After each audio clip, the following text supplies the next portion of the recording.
જૂનાગઢ દિવાળી પછીના વિદ્યાર્થીઓના બીજા સત્રમાં જૂનાગઢ એસટી ડેપો દ્વારા કુલ 1636 પાસ કાઢવામાં આવ્યા।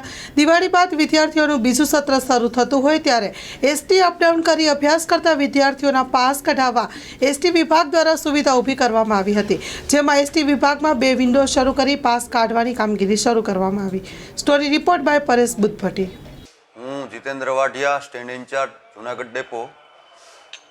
દિવાળી પછી વિદ્યાર્થીઓનું સત્ર ચાલુ થતાં તારીખ 1/11/2024થી 30/11/2024 સુધીમાં ટોટલ 1636 વિદ્યાર્થી પાસ કાઢેલા છે। તેમાં તેની એમાઉન્ટની સંખ્યા છે 75,29,335, જેમાં 875 પૈસાવાળા પાસ છે। તેની એમાઉન્ટ છે 7,45,641 અને ફ્રી પાસ છે 761। તેની એમાઉન્ટ છે 67,83,694।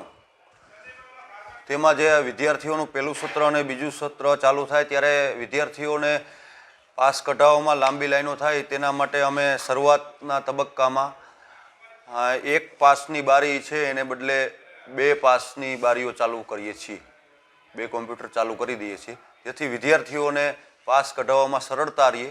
અને તેનો સમયગાળો છે 8:30 થી 4નો, તેને બદલે અમે 8:30 થી 4ને બદલે 8:30 થી 4:30નો સમયગાળો રાખીએ છીએ।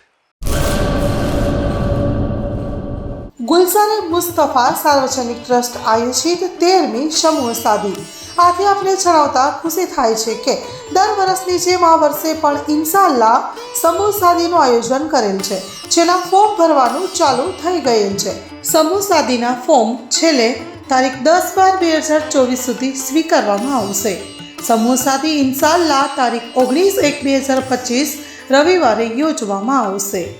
ફોર્મ મેળવવા સંપર્ક કરો Haji Mohammad Rafiq Jusab Baloch, Bharat laundry, Jat tea house સામે, મોટા પીર રોડ, સંજોગનગર, ભુજ, કચ્છ।